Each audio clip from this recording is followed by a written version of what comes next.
Kita beralih ke informasi lain. Pemirsa, pengacara Togar Situmorang divonis 2,5 tahun penjara atas dugaan kasus penipuan dan penggelapan dana dari klien. Kuasa hukum Togar sebut vonis tersebut tidak berdasar. Kuasa hukum Togar Situmorang, Rinto Maha, ungkap ketidakpuasannya terhadap vonis dari majelis hakim kepada kliennya dalam dugaan kasus penipuan dan penggelapan dana. Dalam kasus ini, kliennya divonis 2,5 tahun penjara karena dituding telah menggelapkan dana milik kliennya sebesar 1,8 miliar rupiah.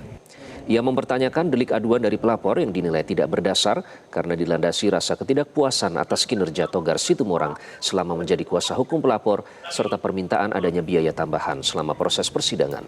Rinto mengklaim perihal biaya jasa pendampingan hukum telah disepakati di awal dengan pelapor sebesar 550 juta rupiah, belum termasuk biaya tambahan, sehingga menurutnya tidak bisa menjadi alasan delik aduan.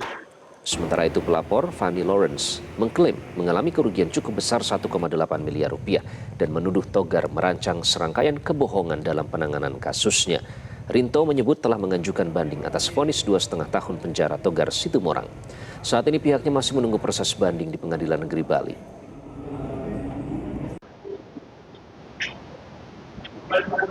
Pelajarin sebagai kuasa hukum ya di perkara banding itu putusan PN Denpasar soal advokat Togar Situmorang itu putusan sesat ya, karena memasukkan mengenai uang honor 550 juta sebagai delik penipuan dan penggelapan. Ya itu nggak boleh sebenarnya. Begitu Bang, dan klien kita mengajukan banding.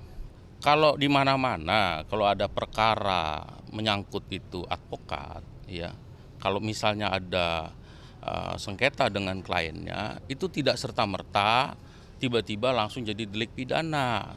Apalagi ada kontraktual surat kuasa. Itu surat kuasanya kan sudah dari sejak 2022, sudah ada 21 ya yang udah kita pelajarin.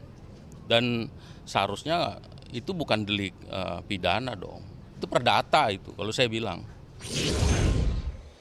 Sebelumnya, ex-putri Indonesia Fanny Lawrence Christie mengatakan apresiasinya terhadap putusan yang dijatuhkan Majelis Hakim PN Denpasar. Namun begitu, Fanny mengaku belum memikirkan untuk menuntut ganti rugi atau pengembalian uang kerugiannya. Oh ya, saya itu masih belum tahu ya saya. Itu ada istilahnya ada nantilah, itu masih saya pikirkan.